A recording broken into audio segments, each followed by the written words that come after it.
pela palavra de Deus, você vai lançar a rede e vai ser surpreendente aquilo que Deus vai fazer na sua vida. Amém. Glória a Deus. Louvado seja Deus. A Bíblia diz, irmãos, que quando foi lançada a rede, diz que agora, irmãos, veio tanto peixe que o barco estava para ir a pique, tanto sim, irmãos. Olha que interessante, e Jesus está de olho em Pedro, viu? Porque Pedro, a primeira coisa que ele fez foi o quê? Obedecer. Tem crente que é difícil ser obediente. Irmãos, seja obediente. Obediência, irmãos, é uma coisa que vai te levar a lugares grandes. Tem pessoas que é difícil a ser submisso. Olha, irmãos, eu tenho 28 anos de pastor, mas eu nunca tive dificuldade de obedecer meus pastores. Testar o obreiro, quer testar. Eu fiquei feliz aqui. Fiquei feliz quando eu ouvi a manifestação do Espírito Santo na vida das irmãs em relação a fazer evangelismo. E isso é bom, é sinal de que Deus está tocando no coração, já está fazendo a obra.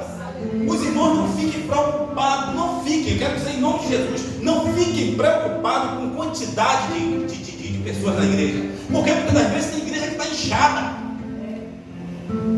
Às vezes a pessoa pensa que está cheia, mas não está inchada.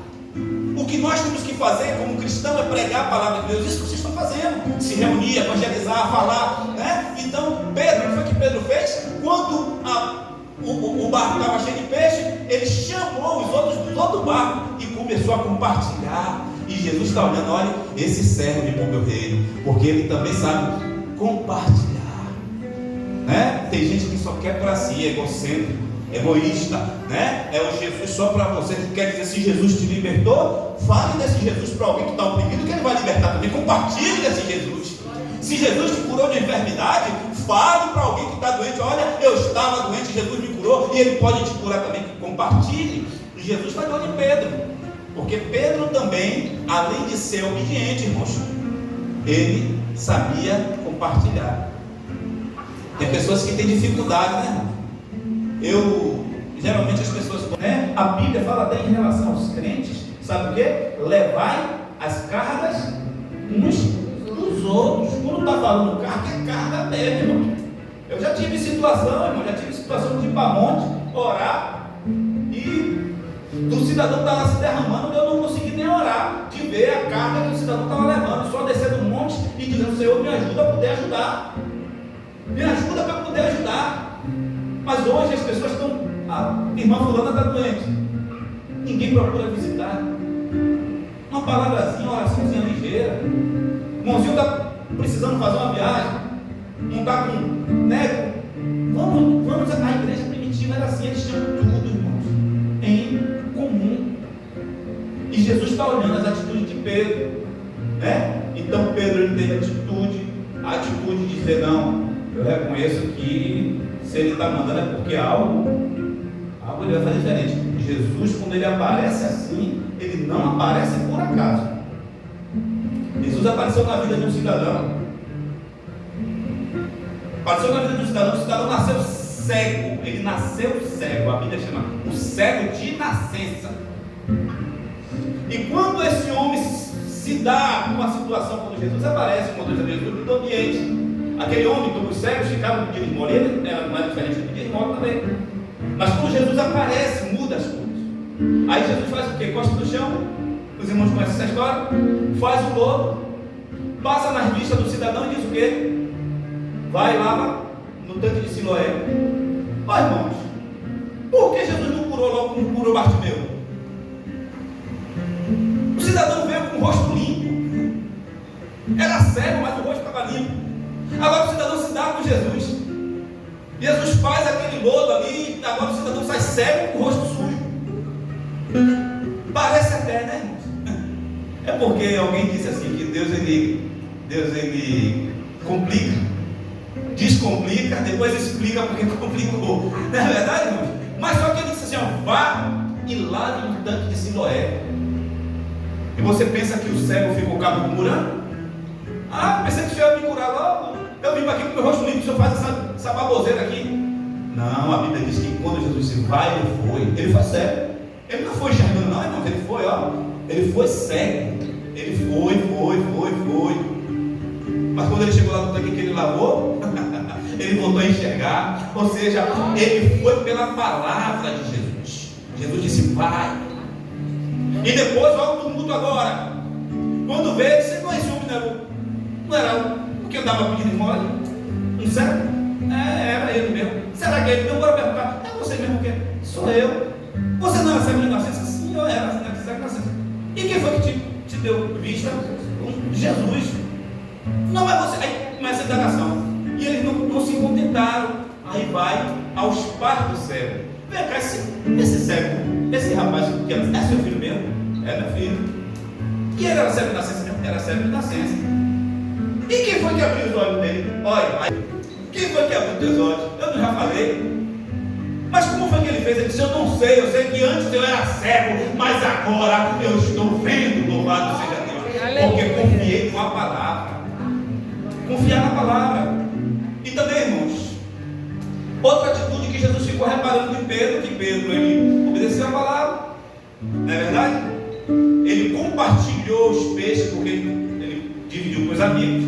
E quando chegou, agora que está aqui a parte que muito crente não gosta, quando chegou na terra, a primeira coisa que Pedro fez foi se prostrar diante de Jesus e disse assim: Senhor, se afaste de mim, porque eu sou pecador. Ou seja, eu tenho minhas falhas, eu sou limitado. Senhor, não faz esse investimento não, Senhor. Eu sei, o Senhor fez aqui um grande milagre, todo mundo está aqui espantado, mas, Senhor, eu sou pecador. Irmãos, isso é uma das atitudes mais nobres de um crente. É ele ser reconhecedor de suas limitações e suas falhas. Porque o que tem de crente santo hoje é, tem tanto crente aí que só está faltando asa para voar. Só um exemplo, vamos dizer que o irmão Chay esteja de bermuda e sem camisa. Tem crente aí que não dá paz do Senhor, não. Vira as costas. E é assim, muitos se achando. A Bíblia fala a respeito de uma situação dessa, está multiplicando o fariseu. O fariseu diz assim: Senhor, obrigado porque eu não sou eu que vou se multiplicando. Dou dízimo de tudo. Olha esse cartão bonito, dou dízimo de tudo, dos coentros, de tudo. Jejum não sei quantas vezes. E a Bíblia diz que o publicano está lá, que nem a cabeça conseguia levantar, dizendo: Senhor, me perdoa porque eu sou pecador. E a Bíblia diz que o Senhor ouve a oração daquele publicano. E Pedro mostra que é humildade, dizendo: Senhor, o Senhor vai se decepcionar comigo lá na frente. O Senhor vai se decepcionar, eu vou te negar. Quando eu ver a situação complicada, a morte perto dos olhos, eu vou te negar. Eu gosto até de tu, mas é um gostar limitado. Mas quem conhece a gente por dentro e por fora é quem, irmãos? A Bíblia diz: Senhor, tu me sondas e me conheces. Não é assim, irmãos? Louvado seja Deus. E Jesus disse: não é assim que eu quero, é assim que eu preciso de um homem que tenha o reconhecimento. Então, irmãos, às vezes a gente está com o nariz um pouco empinado, mas com Deus não funciona isso não. Aqui, o pastor André está aqui, mas o pastor André, quando eu jogava bola, a gente tinha um ditado, não sei se o irmão André já jogou bola, já, pronto. A gente tinha um ditado, lá quando a gente ia jogar bola, que tinha um zagueiro bem bravo, né? Aí dizia assim: olha, do pescoço para baixo é tudo canela. Né? Então, ou seja, do pescoço para baixo podia bater em qualquer lugar. A mesma coisa eu quero dizer para os irmãos aqui. Pastor André aqui está para cá para baixo, a cabeça aqui é Cristo, amém, irmãos? O cabeça, eu sempre vou estar diante de Deus, sempre diante de Deus, me colocando como um simples servo do Senhor. Irmãos, eu estou falando aqui, vocês estão ouvindo minha voz por causa da misericórdia dele. Vocês estão me vendo aqui por causa da graça de Jesus. Se não fosse, irmãos, se não fosse a misericórdia de Deus, a gente teria sido consumido, irmãos. Mas Deus é amor. Eu quero dizer uma coisa para vocês, olha, irmãos. Pedro, ele recebeu a palavra e ele disse: Senhor, pela sua palavra. Foi assim também com o centurião. O centurião estava com o jovem dele lá morrendo, e ele, como adorava o sol, né, prestava reverência a César, e ele sabia que o nosso Deus não divide a glória dele com ninguém. Mas quando ele disse: Senhor, meu servo está doente, e Jesus disse assim: eu irei curá-lo. Ele disse: eu não sou digno de que tu entre na minha casa, mas diz somente uma palavra e meu servo ficará são. E assim acontecer, irmãos. Então, pela palavra de Deus. O trabalho que vai ser feito aí no evangelismo, pela palavra de Jesus Cristo, há de semear e nós vamos ter colheita em nome de Jesus. Glória a Deus. A semente vai ser lançada, mas nós vamos colher.